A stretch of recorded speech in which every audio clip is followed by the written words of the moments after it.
Bem-vindos ao Livrosofia, o podcast onde os livros conectam mentes e corações. O nosso programa de hoje vai tratar de um livro muito conhecido por todos e também sobre um autor muito conhecido que é o Shawn Achor, que escreveu o livro O Jeito Harvard de Ser Feliz e depois lançou outras obras como Por Trás da Felicidade, Grande Potencial, e é um autor que discute psicologia positiva, um dos autores mais vistos na sua palestra no TED Talks, um sujeito super descontraído. E para falar sobre Shawn Achor e suas obras, eu trouxe aqui uma psicanalista, uma profissional com vasta experiência no mercado corporativo e que tem o mesmo perfil leve, descontraído e feliz que o Shawn. Fernanda Gomes, bem-vinda ao Livrosofia. Obrigada, Flávia, pelo convite, sobretudo para falar de um tema tão fantástico, realmente que conecta muito comigo, que é a psicologia positiva. Olha, gente, a Fernanda, além de uma profissional fantástica, é minha amiga de alguns poucos anos, assim, né? Melhor não comentar. E por isso, eu vou fazer a apresentação dela, né, considerando alguns aspectos aí que a gente conhece mais na intimidade. Vamos lá. Apaixonada por gente, isso é verdade, eu sou testemunha, me suportou a vida toda, né? Construiu uma carreira ao longo de mais de 2 décadas no universo da comunicação corporativa, onde atuou ao lado de empresas como afiliada da Globo no Espírito Santo, além de grandes nomes do varejo como Nestlé e Accor do Brasil. Com um MBA em Gestão e Marketing pela FGV, sua trajetória sempre foi marcada por um olhar atento para as relações humanas, simbólicas e estratégicas. Mas foi esse mesmo olhar que a conduziu com coragem e propósito a uma virada, a transição para o campo do comportamento humano. Hoje é psicanalista clínica e uma estudiosa da alma contemporânea. Formou-se como Chief Happiness Officer pelo Instituto de Feliciência e pós-graduada em Psicologia Positiva, Ciência do Bem-Estar e Autorrealização pela PUC do Rio Grande do Sul. Além de ser practitioner em Programação Neurolinguística e analista comportamental pelo EBRA e SBC. Para Fernanda, entender o ser humano como ser integral é mais do que filosofia, é prática diária. Por isso, tem se dedicado a projetos de saúde emocional e bem-estar no ambiente corporativo, onde integra sua experiência executiva com a escuta clínica, com um único desejo: conectar e transformar pessoas e empresas por meio da saúde mental e do desenvolvimento humano. Uma mulher que caminha entre o sentir e o fazer, entre o mercado e a alma, e que acredita com todo o coração que a felicidade pode e deve fazer parte do nosso trabalho. Mais uma vez, bem-vinda, querida. Estou muito feliz com você aqui. Obrigada, amiga. E eu fiquei muito feliz com a sua apresentação, me emocionou. Que bom, esse foi o objetivo, né? Então vamos lá. Você hoje é consultora na Ser Mais Corporativa, sua empresa, que você criou depois dessa transição de carreira. Eu sempre gosto de, antes de entrar nas perguntas sobre o livro, entender por que você decidiu, depois de tantos anos, de uma carreira sólida, bem-sucedida, onde você tinha uma clientela aí fiel, você resolveu fazer essa virada, essa mudança de carreira, né, e que isso mudou também na sua vida. Eu sempre penso, quando alguém me pergunta sobre isso, né? Por quê, né? Você quis fazer essa modificação, né? Em algum momento, algo tocou em mim, dizendo que não fazia mais sentido o que eu estava fazendo naquele formato. Eu sempre gostei muito de gente, né? Você me conhece, né? Como a gente falou aí há pouco tempo, né? Acho que desde os 7 anos de idade eu conheço essa figura, gente. Então, assim, a gente passou pelo teatro, eu já fui cantora, né, de bandas aqui no estado. Então, tudo sempre me conectou com pessoas. E dentro do que eu estava fazendo naquele momento, eu consegui identificar que o que eu mais amava de fazer, né, o que eu mais, assim, tinha apreço por continuar fazendo o que eu estava fazendo naquele momento, era a parte onde eu me relacionava com os clientes. Só que, em algum momento, eu percebi também o quanto que as empresas estavam precisando de um olhar mais humano para as relações ali, né, principalmente dentro da gestão. A gente sempre fala, né, sobre a questão dos gestores, o quanto que eles impactam na vida das equipes, das pessoas que trabalham, né? Os líderes como um todo, né, inclusive tem até uma pesquisa falando, né, que os líderes impactam tanto quanto o cônjuge na vida do indivíduo. Então, assim, imagina, né, você fica dentro de uma empresa e ele impacta na sua vida, né, tanto quanto seu marido, sua esposa, e menos do que o terapeuta. Por quê, né? A terapia acontece uma vez por semana, né? Então você tem ali alguém que representa, de repente, o quanto que aquilo vai movimentar a sua vida, tanto para o bem quanto para o mal. Então, eu percebi dentro das empresas que existia esse gap. E também por ter passado em grandes empresas, o quanto que isso ia impactar lá na ponta. Às vezes eu era abordada por alguns colegas e falava assim, Fernando, como é que você conseguiu lidar com isso? Porque a gente tá, né, tipo assim, como é que você consegue se relacionar com X pessoa dessa forma?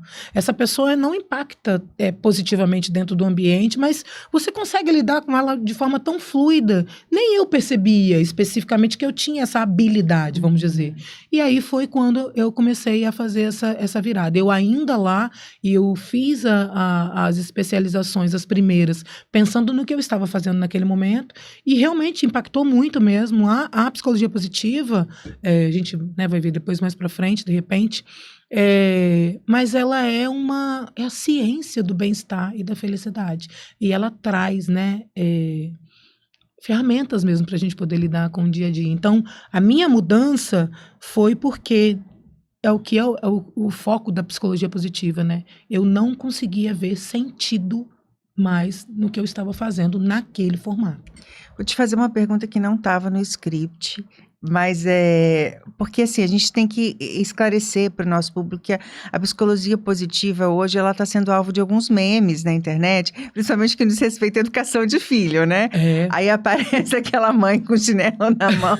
Essa educação é psicologia positiva. E fala assim, meu filho, você quer tomar rebanho agora ou você quer levar uma chinelada?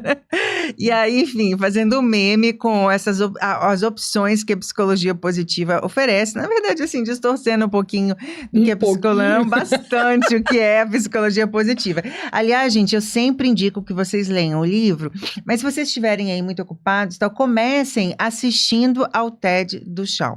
Porque primeiro vocês vão morrer de rir, ele é uma figura e além e vocês vão entender um pouco mais do que é. Mas, Fernanda, conta você, na sua perspectiva, o que é a psicologia positiva pra gente. A psicologia positiva, que é chamada da ciência do bem-estar e da felicidade, ela foi criada, né, foi assim, na verdade foi propagada ao mundo por Martin Seligman, né, que era um psicólogo totalmente na contramão do que ele traz hoje, né, pro mundo em relação à psicologia positiva. Ele falava muito sobre a psicopatologia, né, que estudava exatamente as patologias psicológicas, né. Então, assim, em algum momento, né, resumindo, né, em linhas gerais, em algum momento ele identificou, caramba, o quanto que esse caminho ele vai ter um olhar para o indivíduo adoecido. E o que a gente tem feito hoje para ter um olhar para as potencialidades? Então, a psicologia positiva, como essa mãe, né? Você quer tomar banho ou você vai ficar de castigo, né? É realmente um meme, mas assim, é bom que traga o tema, né? Para que possa ser discutido, debatido, mas ela traz esse olhar. Na verdade, não para o adoecimento, mas para o florescimento. Então, assim... A prevenção da doença, né? Porque, e na verdade, a potencialização das habilidades do indivíduo. Então, por exemplo, acontece algo na minha vida e eu fui acometido por uma doença em específico, ok? Eu tenho aquele diagnóstico. Aquele é o diagnóstico relacionado àquela doença, mas eu não sou aquela doença. Eu sou muito mais, né? Para além da doença, o que eu tenho de habilidades positivas para que possa também ir ao contraponto da doença, conseguir sair daquilo, de não olhar realmente o lado negativo. Mas as pessoas acham, às vezes, né, é importante ressaltar, que ela é totalmente embasada empiricamente. né? Então, essa é a psicologia positiva. Em Foi por isso ciência e que eu me dados, apaixonei. né? Inclusive, já que você falou de potencial, né, o mais recente livro do Shawn é justamente o Grande Potencial, em que ele foca nessa questão. O que te motivou a seguir por essa linha? Além do seu perfil, você falou que você viu esse potencial nas empresas. E aí você pensou, bom, se eu for passar a empreender, seguir a minha carreira, deixar de ter vínculo empregatício, deixar de ser CLT nas organizações, eu quero trabalhar com isso porque tem tudo a ver com você, né, com o seu perfil. Mas eu quero saber se isso contou, e eu quero saber também se, além de você ter visto um gargalo, uma deficiência nas organizações, se você agora que está fazendo isso, observou que há uma real abertura das empresas para isso. Porque uma coisa é você ver a doença nas empresas, outra coisa é você conseguir conscientizar o empresário, né, e o mercado como um todo de que é necessário tratar essa doença. Não é um caminho fácil. Quando eu comecei a estudar isso há quase 8, 9 anos atrás, era pior do que a gente vê hoje. Hoje a gente tem um movimento em prol da saúde mental e da saúde emocional, o que, entre aspas, nos facilita. Mas é curioso como a gente só consegue provar mesmo para o empreendedor, né, para o empresário, que vale a pena implementar e que isso vai lá na ponta resultar, né, em retorno para ele também. E aí eu te falo que eu tenho percebido muito um olhar mais empático. Quando a gente falou sobre as modificações que tem, né, esse ano, foi um ano passado, e esse ano, o ano passado o governo criou uma lei 14.831, se não me falha a memória, uma lei que falava sobre as empresas que receberiam um selo se estivessem promovendo a saúde mental e emocional dentro delas, fosse comprovado, enfim. Não era uma obrigatoriedade, na verdade, né? Era uma sugestão do governo. As empresas que fizessem isso iam receber um selo e elas poderiam utilizar esse selo, né, como marketing, propagando esse tipo de ação aí. Quando a gente fala do ESG, né, você que está dentro disso, esse S do ESG, sempre olhando muito para a questão do social, lá no início era olhando para fora, né? Vou ajudar a comunidade, vou ajudar com bolsas de estudo, enfim. Hoje, a gente já vê um movimento de fora, muito na Europa, olhando para dentro. Eu faço pela comunidade, né? Mas e para dentro da minha empresa? Eu consigo olhar para as pessoas adoecidas dentro da minha empresa? Então, esse ESG também veio para ajudar isso, porque as empresas, né, elas têm que... Os investidores têm olhado também. Então, logo no início, quando eu abri a frente com a Ser Mais, essa era a minha primeira abordagem. Hoje é mais fácil. Bom. Hoje é mais fácil porque a gente identifica na ponta o adoecimento. Dentro das ações que a Ser Mais propaga dentro das empresas, nós temos um braço de acolhimento, né? Então, a gente tem uma equipe que presta o acolhimento para os colaboradores de algumas empresas, né? Das empresas. Então, eles nos contratam e aí chega para nós já o indivíduo adoecido. E o que eu não quero? Eu não quero só ter acesso a essa ação. Eu quero poder, com a Ser Mais, propagar a prevenção, que esse é o propósito. Então, hoje a gente consegue ter uma abertura dizendo que a felicidade, porque realmente é isso, né? Falar que vai ser feliz. Feliz é o quê? Viver rindo o tempo inteiro? Não, não é sobre isso. É conseguir passar pelas adversidades, e aí eu falo, quando você olha para o lado pessoal, né? De uma forma consciente, mas sabendo que aquilo ali faz parte do percurso da vida. Quem de nós não vai passar por algo negativo? E quando a gente traz para dentro das empresas, não tem como negar que um ambiente saudável, um ambiente feliz, as equipes, né, que são geridas por líderes que têm esse perfil, né, elas com certeza têm mais resultado, financeiro falando. Financeiro. E isso é importante, tá, gente? Todos os 3 livros, eles trazem dados e estatísticas sólidas demonstrando isso, que a felicidade aumenta muito significativamente a produtividade. Sim. Isso não é difícil da gente visualizar, né? Quando a Não. gente está mentalmente adoecido, a gente obviamente vai produzir menos, como a Sim. gente está fisicamente adoecido também. Então, estar saudável, e para isso a gente tem que estar num ambiente saudável, vai Sim. levar a um ambiente mais produtivo, vai levar a um ambiente mais inovador, porque a criatividade, um ambiente onde as pessoas podem ser quem elas são, né, sem Ser repressão, mais. ser mais, né? Quem elas são e alcançar suas potencialidades. Eu, vez ou outra, cito o conceito de felicidade dado por Aristóteles, que é o conceito de eudaimonia, que é relacionado a você cumprir o seu propósito de existência. Então, ninguém vai ser, talvez, possa até ter alguém que seja, mas assim, a maioria das pessoas não vai acordar na segunda-feira e falar, estou indo para o trabalho, né? Pode até ter um ou outro caso. Eu, por exemplo, quando venho gravar filosofia, acordo assim, eu Hoje eu adoro. sinto isso. Hoje eu sinto sinto isso. isso. Mas nem sempre é assim, nem sempre você pode, né, acordar com esse espírito tão alegre. Mas eu acordo com esse sentimento de eudaimonia. Olha, isso está alinhado com o meu propósito de vida. Exatamente. Ainda que seja um dia difícil, ainda que seja um dia duro, às vezes acontece, principalmente na procuradoria, a gente tem que lidar com grandes desafios e tal. Poxa, que bacana que, de certa forma, mesmo com todas as dificuldades, eu estou podendo contribuir para a satisfação de um interesse público. Sim. Então, eu sou lá uma formiguinha que está levando uma folhinha para tornar a qualidade de vida das pessoas melhor. E esse sentimento é o que me motiva a levantar da cama. Mesmo no dia que eu não aguento, estou chateadíssima com o chefe, tô enjoada de um colega que fica falando sempre a mesma coisa, né? Mesmo nesses dias que eu tô, assim, irritada por algum motivo do trabalho, eu, por ter esse sentimento, né, de eudaimonia, que de certa forma é a felicidade, bem parecido com o conceito de felicidade da psicologia positiva, eu vou trabalhar, né, e não adoeço por isso. E não adoeço por isso. Então, eu acho que tem essa relação, né, Fê? E você traz algo que é exatamente o que a gente tenta implementar nas empresas, né? É aquela história, né? Se todo mundo pudesse, a gente tava, né? Meu escritório é na praia, eu tô sempre na área, né? E fica lá, né? Quem dera que a gente pudesse todo mundo trabalhar exatamente com aquilo que a gente ama. E só com aquilo que a gente ama. com aquilo, Porque até né? aquilo que a gente ama tem problemas. Com certeza. Por exemplo, hoje, dia de gravação, uma convidada desmarcou. Então, eu tive que correr atrás de outras pressas, ler o livro às pressas, né? Porque era um livro que eu tinha mais tempo para ler.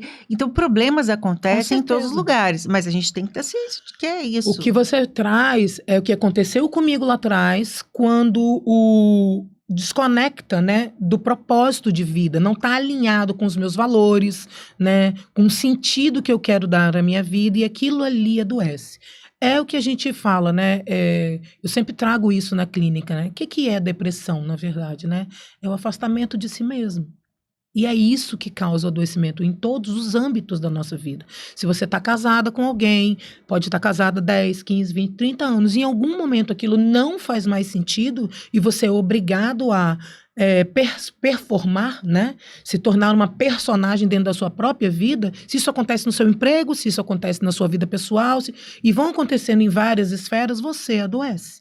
Né? Então, assim, quando a gente traz esse olhar para dentro da empresa, ok, eu trabalho no setor de limpeza, ok? Eu sou do setor de limpeza. Tá, eu sou mais um no setor de limpeza. Não, você é a pessoa do setor de limpeza. E a gente leva aquele indivíduo a pensar o porquê que ele está ali fazendo aquilo, né? E o que aquilo propaga em todos os outros setores da empresa.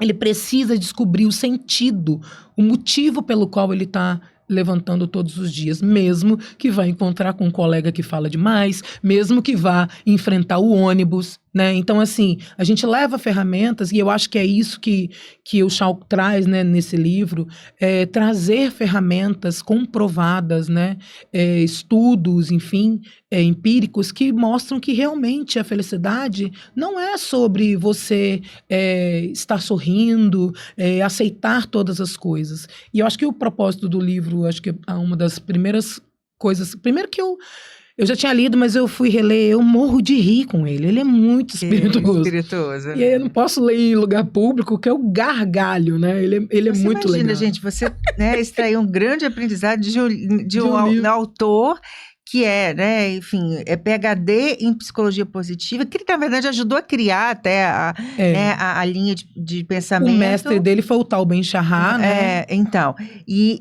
mas que traz isso tudo com muita leveza Muita e humor, leveza, né? muita leveza. Então você se diverte lendo. Você se diverte. E ele fala exatamente o que a gente tenta hoje levar para as empresas, que não é o sucesso que traz a felicidade.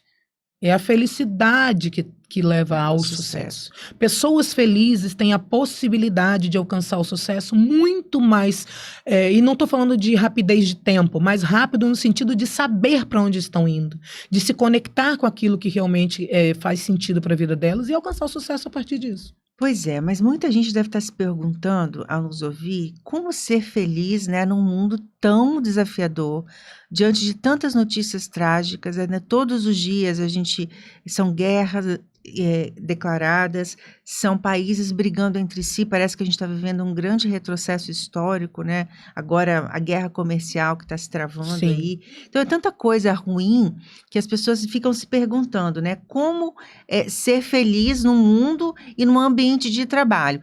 E aí o Chão fala da questão das lentes, né? Ele traz os princípios, mas ele fala da necessidade da gente mudar as lentes com as quais a gente olha o mundo.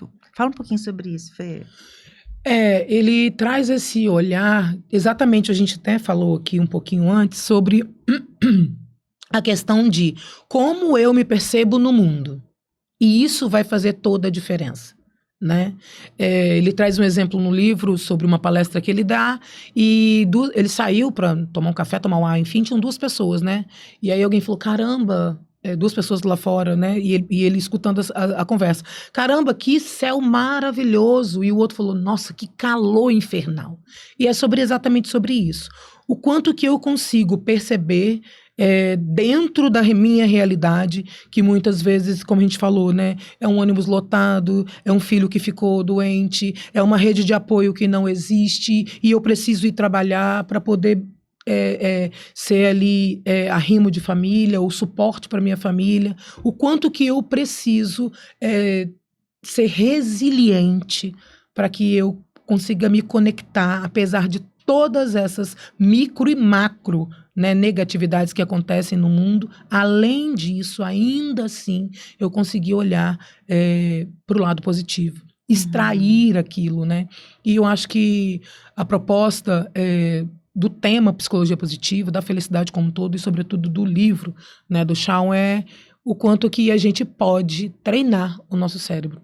O quanto que um pouquinho de cada vez, né, a gente consegue identificar algumas coisas positivas a partir da nossa vivência ali. Eu, por exemplo, dentro da psicologia positiva tem várias ferramentas, enfim.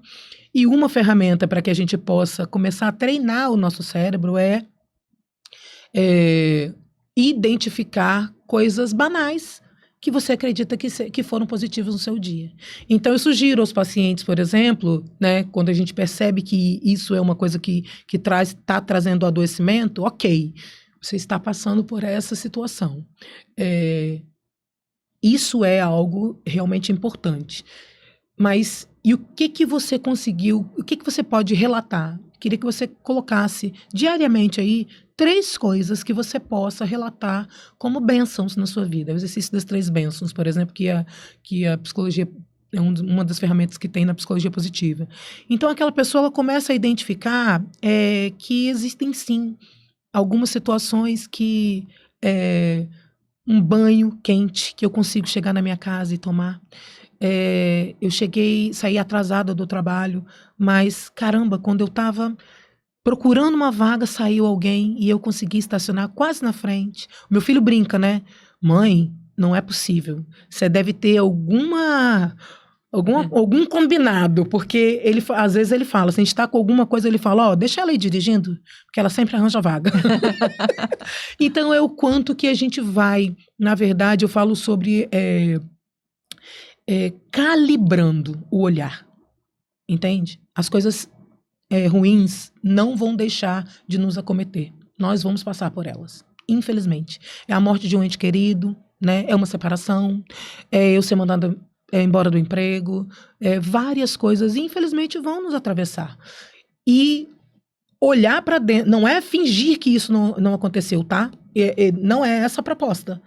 Aliás, dentro do braço da psicologia positiva, olhar, identificar suas dores também vai fazer com que você saia fortalecido do outro lado. E isso. Não é viver aquela positividade tóxica, não, né? E superficial, uma ilusória, né? Uma ilusão. Não é sobre isso, ok?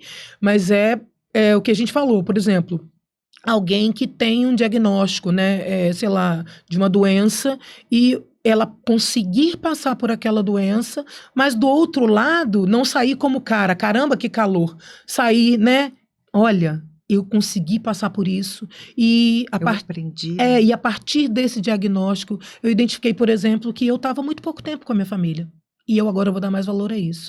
Eu identifiquei que eu não sabia quais eram as minhas escolhas. Eu estava sendo, né, levada pela vida, né? Acho que foi você que brincou esses dias, né? Não deixar, né? A lá Zeca Pagodinho, né? Deixar a vida me levar, né? Então, assim, saber o peso das suas escolhas. Não escolher também é escolher. Né? Excelente. E você falou que você percebe que houve uma ampliação da aceitação já no campo empresarial, no campo corporativo.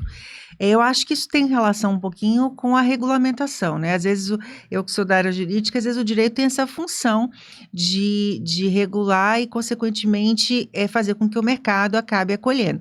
Às vezes, quando não vai por bem, vai por mal. E agora saiu a atualização da NR1, da norma regulamentadora que trata da questão da saúde e segurança no ambiente de trabalho, que já inclui a saúde psicossocial, já inclui um ambiente livre de toda forma de assédio moral, sexual. Tudo isso vai ser mapeado. Tudo isso vai ser mapeado. E eu vi que a Ser Mais Corporativo já está fazendo essa avaliação dos riscos psicossociais decorrentes da NR1 no ambiente de trabalho. Queria que você falasse um pouquinho mais sobre isso.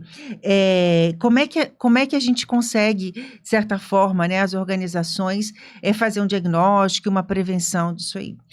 Flávia, é curioso falar, mas assim, eu me lembro muito do boom que aconteceu quando a Ambev, né, lá nos idos de 2020, lançou a Diretoria da Felicidade, que era uma empresa que tinha várias questões trabalhistas, várias questões por conta da forma do trabalho, né, da pressão do trabalho relacionada à meta, enfim.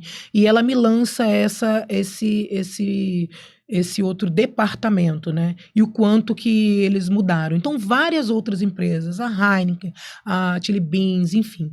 Então, hoje aqui no estado, graças a Deus, nós temos também algumas empresas que já implementam, né, esse tipo de ação, pensando nos colaboradores, no bem-estar e entendendo aquilo que nós falamos lá atrás. O foco, obviamente, as empresas precisam ter um planejamento. Como eu sempre brinco, né? Eu sou uma agência de bem-estar, né, de desenvolvimento humano. Eu vim da parte corporativa muito alinhada com a comunicação e com o marketing, a publicidade, e hoje é isso que eu quero propagar nas empresas. Você não faz planejamento de marketing? Vamos fazer um planejamento de desenvolvimento humano dentro das suas empresas. Então, o que a gente vai implementar aqui debaixo desse guarda-chuva? Vamos olhar para dentro, não só para fora. Exatamente, né? Exatamente. O que a gente vai fazer aqui debaixo desse guarda-chuva? O que você já tem? Eu tenho aniversariante do mês, eu tenho isso, enfim. Vamos criar ações agora alinhadas, né, orquestradas, que façam sentido para todos, não coisas, né, soltas. Então, o que aconteceu com a NR1? A NR1, as pessoas, meu Deus, mais uma lei, né? Eu tenho empresários que falam sobre isso. Mas mais um trem que eu tenho que pagar, né? Mais um negócio para eu pagar? Só que eu acho que é uma grande oportunidade. Vou usar a minha lente, né? A minha lente que o Chau fala, né? Da percepção, da minha percepção de mundo. É uma ótima oportunidade. Por quê? Porque não tem como você desassociar o ser adoecido da produtividade, o ser adoecido do absenteísmo, o ser adoecido do presenteísmo, aquele cara que está lá e você pensar que ele não está entregando tudo que ele pode entregar, né? Então, assim... Da rotatividade também, É né? Que não gera vínculo, né? Exatamente, que é exatamente isso. Então, assim, do turnover, né? Da não retenção dos talentos.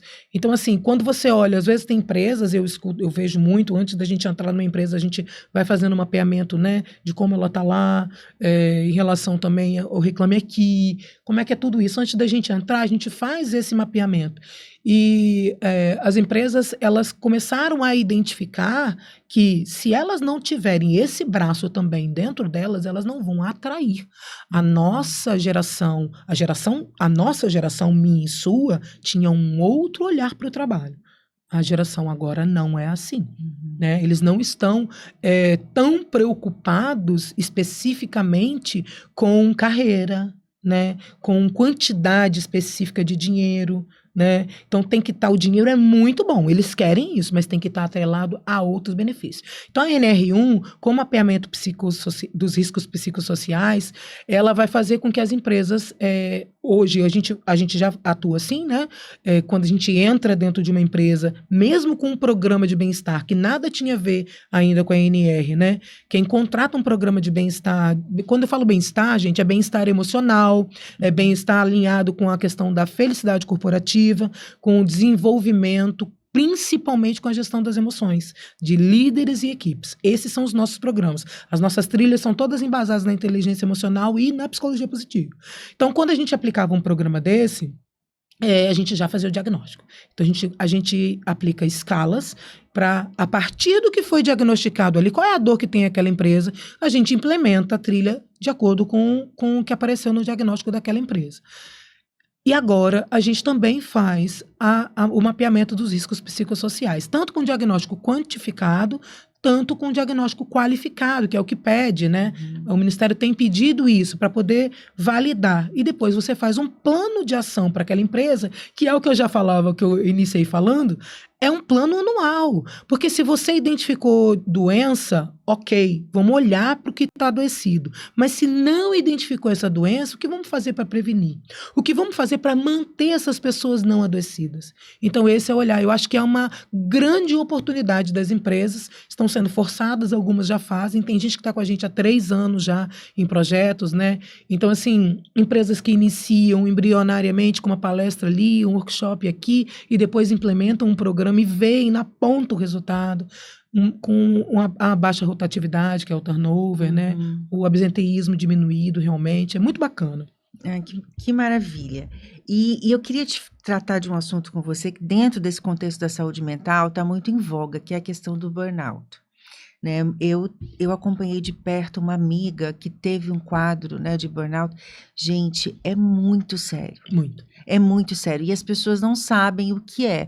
Às vezes acham que é frescura, que é mimimi, né? Essa coisa toda. É muito sério. Então, assim, fala pra gente o que é burnout. E você já falou que a gente precisa prevenir o adoecimento. Mas por que se chegou nas organizações a esse grande número de pessoas com burnout? O que a empresa faz ou deixa de fazer para que gere esse grau de adoecimento no ser humano? O burnout, ele não é uma doença específica, ele é uma síndrome, né? Então é um conglomerado de coisas que o indivíduo acaba não tendo essa percepção e chega ao final, que é o adoecimento. Então ele tem a exaustão física, né? Que aí você tem, às vezes, pessoas que são acometidas por uma gastroenterite recorrente, uma dor de cabeça recorrente, aí você tem dor na coluna, aí você tem, enfim, são... Cada um com seu órgão de impacto. Cada um com um órgão de impacto que ressalta a partir do ambiente estressor, entende? Então, cada pessoa tem uma predisposição realmente, né? Então, assim, dentro de um ambiente muito estressor, ele acaba sendo ressaltado o corpo físico, é o corpo gritando, né? Falando, ei, Gente, alguém tá me vendo? Alguém pode me ver, né? E aí você vem com a despersonalização, que eu gosto muito de falar, eles falam muito sobre a questão do cinismo, né? Eu já não estou muito ali me preocupando com o que vai acontecer, né? Então, assim, eu falo sempre que é também a desassociação de si mesmo. Eu me afasto de mim. Eu não sou mais aquela pessoa que entregava o que eu poderia entregar dentro do trabalho, mas é muito importante dizer que burnout não acontece só com quem não gosta de trabalhar ou não gosta daquele trabalho que está fazendo, né? E também as pessoas que têm burnout estão trabalhando sim muito, né? Às vezes acontece mais justamente com quem se dedica mais. Muito mais. Porque é muito comum nas organizações, Fê, não sei, eu acho que você já experienciou isso e eu também, que quanto mais dedicado você é, ao Mais invés do você- reconhecimento, você ganha mais trabalho. mais E demanda. como você você vai fazendo bem feito, os outros vão jogando nas suas costas. O chefe começa a te dar desafios que ele sabe que você vai dar conta e você fica sobrecarregado. Exatamente. Isso acontece e assim, eu sempre gosto de ressaltar sobre essa questão de gostar ou não gostar. Ah, a pessoa que tem burnout é porque ela já não gostava do que faz. Então, por que que Gustavo Lima teve burnout? Por que que o Wesley Safadão teve burnout?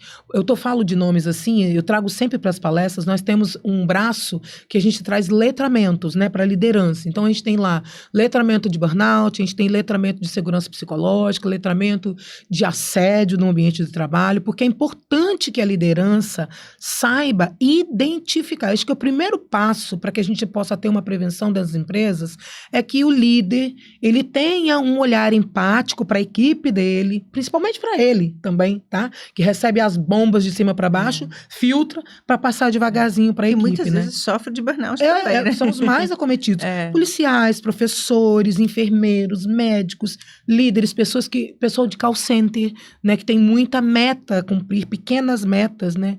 Então, eu sempre gosto de falar do burnout com esse olhar de que as pessoas que gostam do trabalho, às vezes são as mais acometidas pelo burnout, porque elas não percebem o primeiro sinal, que é a exaustão física. Então ela vai no médico de estômago, ela vai no médico neurologista, ela vai em tudo quanto é canto, mas não adianta, ela não consegue olhar. E também não quer deixar aquilo ali. E aí você tem 1000 coisas para trás, e aí a gente volta para a clínica, né? Eu, para poder alinhar a minha visão psicanalítica com a atividade dentro do organizacional, eu falei, meu Deus, estou perdida, né? O que a psicanálise, né, vai entrar aqui? E tem tudo a ver. Porque tem uma questão de ego, eu não posso largar este cargo, né? Tem uma questão de autovalidação, né? Se eu fizer menos, eu não vou ser chamada para tal coisa. Se eu fizer menos, eu não vou ser vista em tal lugar. Eu não vou ser convidada para aquele cargo. Então tem 1000 coisas. Mas na psicodinâmica do trabalho, que é um braço da psicanálise, foi implementada, descoberta por um psiquiatra, né, psicanalista francês, que é o Christopher Dejus. Ele é o pai da psicodinâmica do trabalho. Ele traz esse alinhamento de como que nós estamos psicologicamente, somos emocionalmente impactados pelo nosso trabalho. Então, assim, de novo, não é o que eu faço, mas é como eu faço e quanto eu faço. E aí, quando a gente fala dos pilares, a exaustão física, a exaustão emocional, que aí é um cansaço que você não descansa. Quando você está cansado, né, você sai de férias e aí você volta e tá tudo bem. Vamos dizer, você fez uma viagem, né? Você passou horas viajando lá. E aí tem fuso horário, tem, né, aquele monte de situações que você passa. Enfim, você chegou em casa, tomou um banho, dormiu, bateria, ó, subiu, carregou, no outro dia você tá pronto para outro. A exaustão do burnout, não. É por isso que eles falam, né? Queimar por inteiro, né? Essa é a resolução. Olha. A pessoa não tem capacidade mesmo de se conectar com o descanso. Ela dormiu, não está descansada, ficou de férias, não está descansada, foi afastada do trabalho, não está descansada. Eu trago muito sobre isso. Eu falo, olha só, porque assim, a terapia, ela é um dos braços, Eu preciso que o paciente do outro lado, ele lance mão de outras ferramentas para que ele saia de dentro desse lugar que ele se colocou. Então, assim, descansar é um deles. Descansar para continuar em movimento. Muitas vezes precisa de medicamento, né, Fernanda? Porque Sim. o cérebro desaprende a descansar, desaprende até a dormir, né? Sim, tem pessoas que vão ter, e é sobre essa mandala que eu falo. As pessoas às vezes têm medo, né? Eu não vou ao psiquiatra. Nós ainda temos muito isso, né? Eu não vou ao psicólogo, não vou ao psiquiatra. Mas, na verdade, é um conglomerado de coisas que vai fazer com que você saia desse lugar.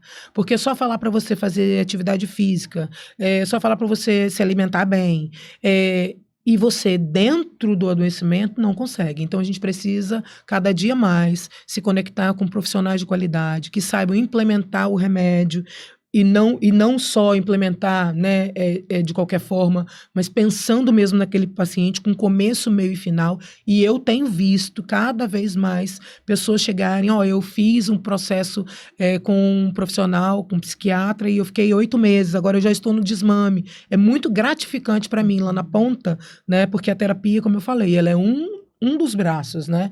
E quando a gente pega já o indivíduo adoecido, não tem muito jeito. Ele precisa ter uma boa rede de apoio, a questão da terapia, a interação medicamentosa, implementar outras atividades aos poucos, depois que o remédio fizer efeito. Então, assim, são muitas coisas, mas o burnout, ele é curioso o quanto que a gente, enquanto América Latina, né, tá em segundo lugar no mundo. O último apanhado da OMS, a pesquisa da OMS, e já tem indícios que vai aumentar, né? Mas o que a gente tem ainda são 30% de trabalhadores acometidos pelo burnout no Brasil. Então, quando você olha para uma empresa de 100 funcionários, 30 pessoas ou adoeceram, ou e conseguiram, né? Estão saindo, ou estão adoecidos e estão em tratamento, ou estão adoecidos e não sabem que estão adoecidos. E a gente está em segundo lugar, porque o primeiro lugar é o Japão, com 70% de pessoas acometidas pelo burnout.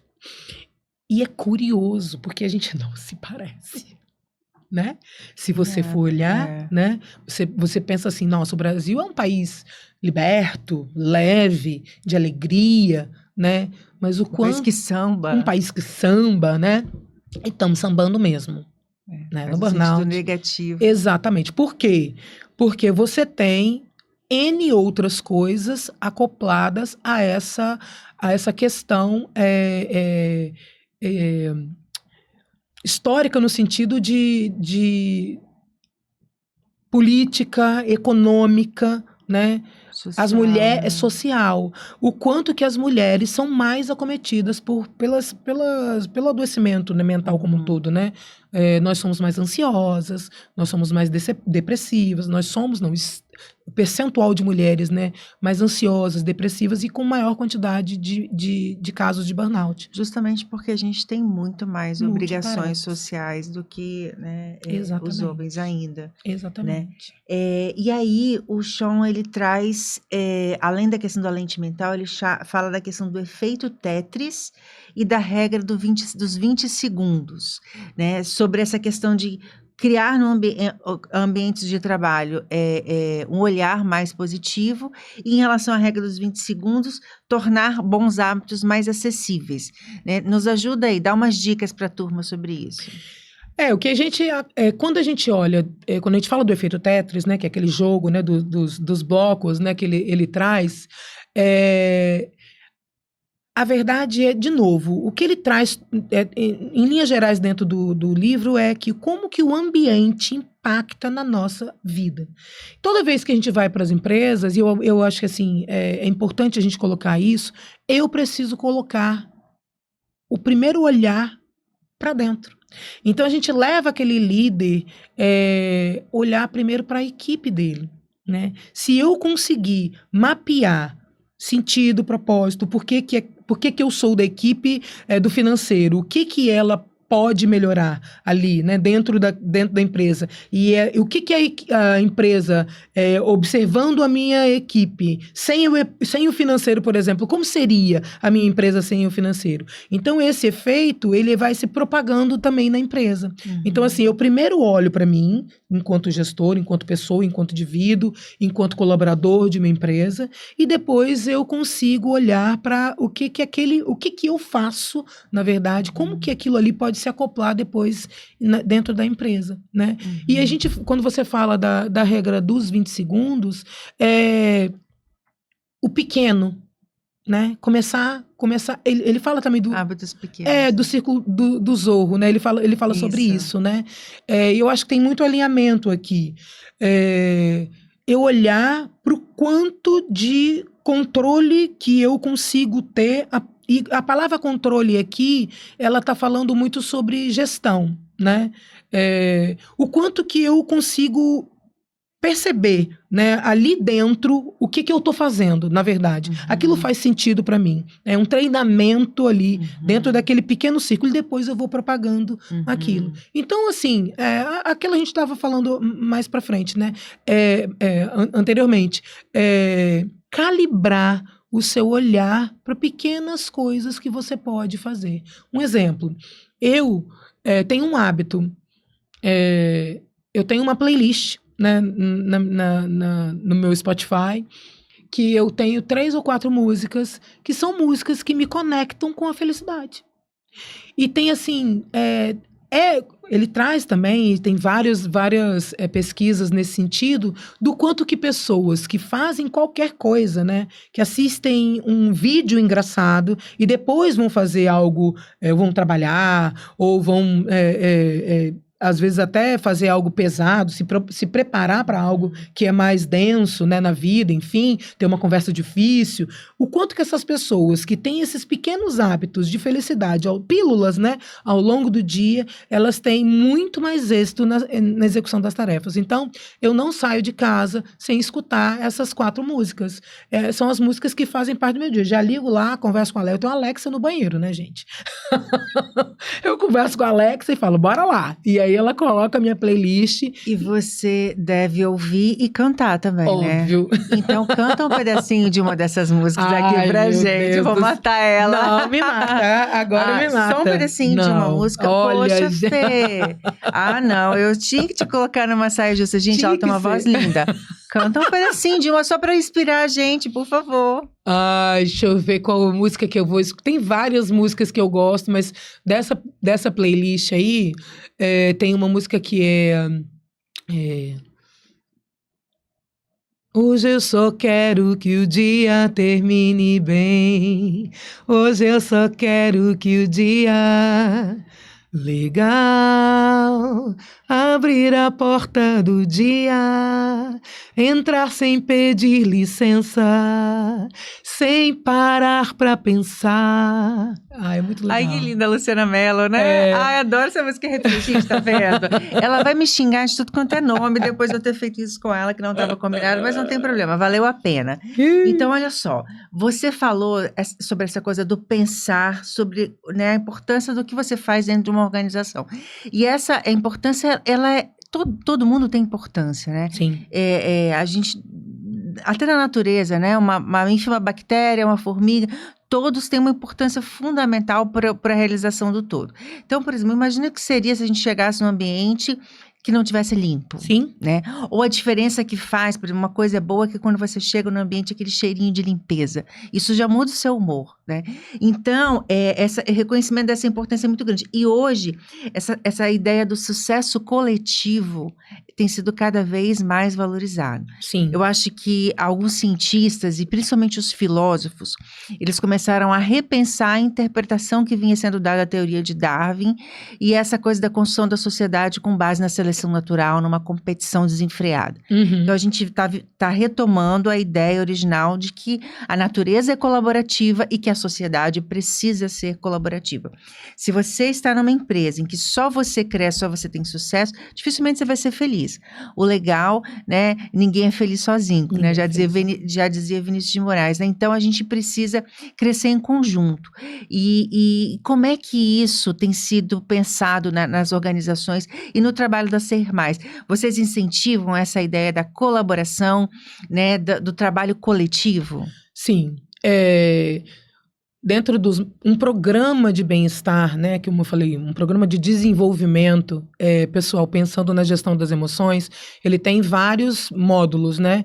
E um dos módulos é relacionamento. Né? Harvard mesmo estudou lá atrás, né? É uma pesquisa de muitos anos, com mais de 70 homens. Ela pegou 70 pessoas, né, jovens naquela época, estudou o período dele, e depois ela foi. Tem vários desdobramentos desse estudo, mas assim, o foco era, né, o que faz com que aquelas pessoas, né, estejam felizes, sejam felizes hoje. E ela foi estudando ao longo desse tempo. Na época começou somente com homens, muitos estudavam lá em Harvard, e ela pegou pessoas também do entorno. Depois se desdobrou para as famílias deles, né, dos filhos, das esposas, e foi descoberto que o que faz com que nós tenhamos maior longevidade, maior saúde, menor adoecimento mental é o relacionamento saudável. São os relacionamentos saudáveis. Então, as pessoas que foram mapeadas e foi identificado isso, são as pessoas que viveram mais e com mais saúde. Então, a gente leva também isso para a empresa.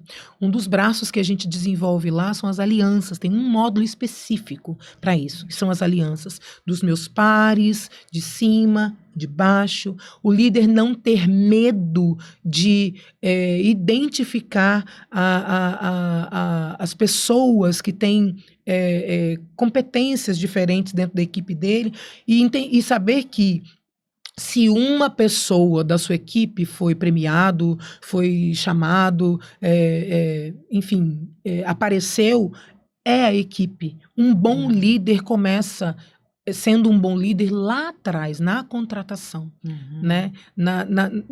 Chamando essa pessoa para dentro da equipe, não tendo medo dessa pessoa ser maior do que ele, porque se você for um bom líder, o de baixo sobe e assim vai. Né? Então, isso a gente treina dentro dos módulos mesmo, esse olhar para a empatia e para essa afinidade, né, dos laços desses relacionamentos. Porque assim, mas eu não venho para a empresa para fazer amigos. Não. Tudo bem que você possa até não ter amizade para se aprofundar em algumas outras situações da vida, vai ter mais afinidade com um ou com o outro, mas a amizade ali dentro, o respeito, né, esse crescimento mútuo faz bem para todo mundo da empresa. Então a gente tem módulos dentro tanto da mentoria, a gente tem uma mentoria de liderança positiva, né?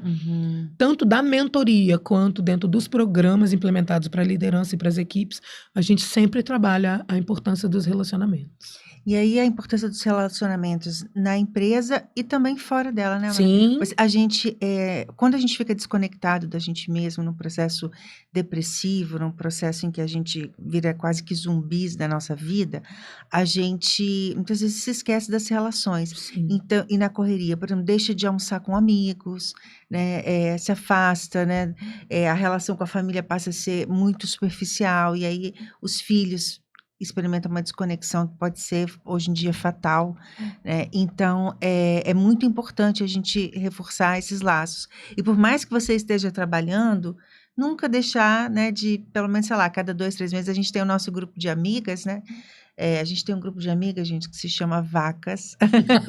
Calma, não é xingamento, é porque a gente tem uma amiga que é da yoga e foi para a Índia, e as vacas são sagradas lá. Então é um símbolo de que a nossa amizade é sagrada. E a gente sempre dá um jeitinho, né, Fê? Às vezes demora, porque um não pode sábado, outro não pode. A gente se reúne muitas vezes nos finais de semana, que é quando dá. Mas quando a gente se une, né, se reúne, é sempre muito gostoso. E é essa experiência de você ter amigos, de você ter, enfim, enfim, uma retaguarda, né, social, saber que se você passa por um problema, essa minha amiga que teve burnout, ela também faz parte de um outro grupo de amigas que chama Quase Santa, só que não. Vocês estão vendo que os meus grupos de amigas têm nomes super criativos. E aí, quando ela falou, não, eu preciso ter uma conversa séria com vocês. A gente até foi lá para casa e ela contou e tudo. Então, assim, esse acolhimento, né? Isso tudo é muito importante. Você ter essa rede de apoio que você referenciou. Rede de apoio. E a rede de apoio não pode ser só família, né? Não pode Não. ser só pai, mãe, filho, marido. É importante, assim, né? A gente alimentar as nossas amizades, né? Eu sempre falo, né? Olha, não tem como você passar lá embaixo na catraca da empresa e dar um beijinho. Fica aí, Fernanda mãe, Fernanda filha, Fernanda esposa, Fernanda amiga, sobe só a Fernanda profissional. Né? Aí desce, passou o horário, aí desce, ó, tchau, Fernanda profissional. Não tem como, né? Nós somos seres integrais. E as relações de qualidade, elas fazem parte da gente. Então, assim, eu penso que quando você traz sobre a questão das amizades, e eu falo muito sobre isso também dentro das empresas, surgem muitos amigos, né? Eu sou a sua prima, né? Que a gente nem sabia, né? Uma das minhas melhores amigas, e eu fiz dentro da empresa. Então, assim, há essa possibilidade. É muito importante a rede de apoio, e as relações, elas são cruciais para a nossa saúde. Para quem trabalha de home office, por exemplo, hoje lá na Procuradoria a gente tem trabalhado muito de home office. Aí hoje mesmo uma amiga do trabalho ligou, puxa vida, tô com saudade de você, a gente não se vê mais, tal. Vamos marcar um almoço? Então é importante a gente, uma vez por mês vamos almoçar juntos, já que a gente não está se vendo. As equipes que não se encontram, é importante ter um momento de confraternização, tal. Porque nessas relações às vezes se resolvem muitos problemas. Sim. Né? E se buscam muitas soluções. É um momento que pode gerar até inovação, além de prevenir adoecimento. Né? Sim, e a questão da comunicação, Flávia, porque assim, uma entonação mal feita a partir da sua análise de uma escrita lá dentro do WhatsApp, né, a partir da sua cabeça, da sua ideia, do jeito que você estava lá, ela pode causar um problema seríssimo, às vezes, na comunicação. Então, assim, as relações, a aproximação, né, física ali, né, fora da empresa, enfim, e também com as outras bases são muito importantes. Quando você fala sobre a questão da criatividade, a gente também tem um olhar sobre a questão da segurança psicológica. É preciso implementar segurança. O que é segurança psicológica? Segurança psicológica, né?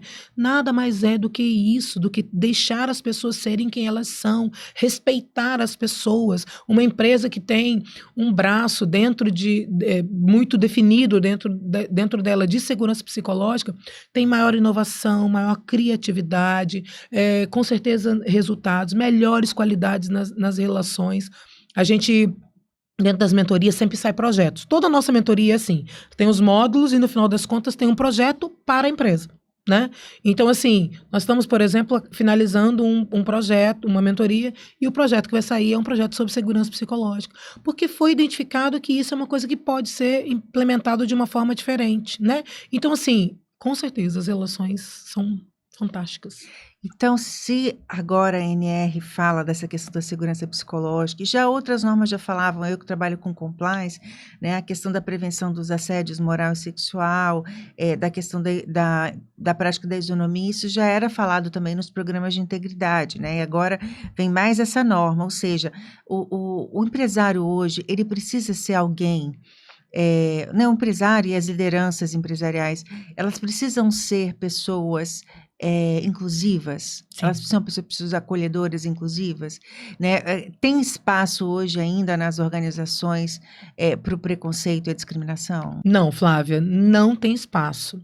Até porque a geração atual, ela não aceita mais ser tratada, né, como, infelizmente, outras gerações se permitiram, né? Então, assim, hoje o líder, ele precisa ter um olhar empático.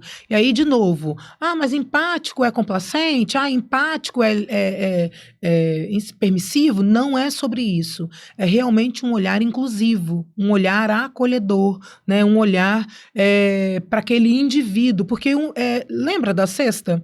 Né? Se tem alguém adoecido dentro do ambiente, com certeza as outras pessoas vão ser impactadas. Então, não tem mais lugar para esse tipo de liderança. Embora na prática ainda existam muitos, né, Fê? Na prática ainda existam, mas como hoje a gente percebe que, na verdade, lá na ponta, a empresa está vendo que esse resultado, né, que essa prática traz um resultado negativo, né, porque há um impacto realmente financeiro, inclusive, né? Quando a gente fala de programas de bem-estar, o ROI da implementação de um programa de bem-estar é 4 vezes mais o valor investido. Então, assim, quando você implementa um programa de bem-estar, porque cultura não se muda de uma hora para outra, a cultura precisa de um tempo, né? Então, não adianta o líder, o gestor, né, o empresário contratar um programa para a empresa dele, que vai ser implementado na base, mas não vai ser implementado na liderança. Então, assim, hoje eles estão vendo que precisa haver essa mudança de cima para baixo.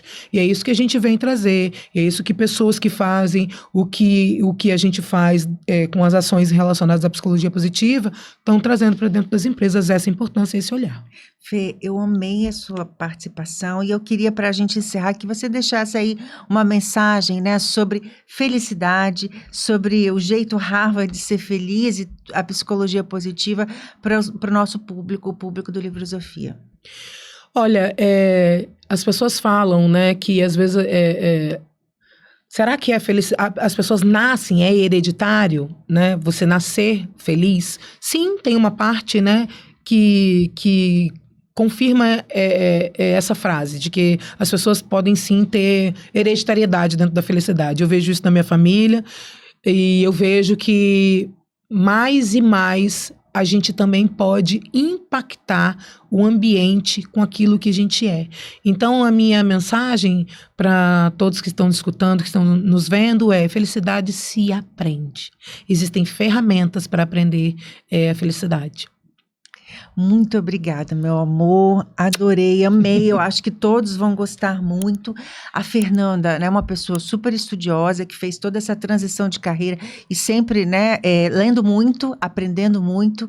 E com isso, ela também é nossa parceira no Movimento por um Brasil com mais leitores e pensadores. Gente, além de ter, né, nos brindado com todo esse conhecimento, a Fernanda ainda trouxe pra gente um brinde. Olha que coisa linda, o marcador, né, do Livrosofia. Além do lado da canequinha, olha, ficou chiquérrimo, né? Falei que daqui a pouco eu vou ter que fazer uma landing page vendendo as coisas do Livrosofia, né?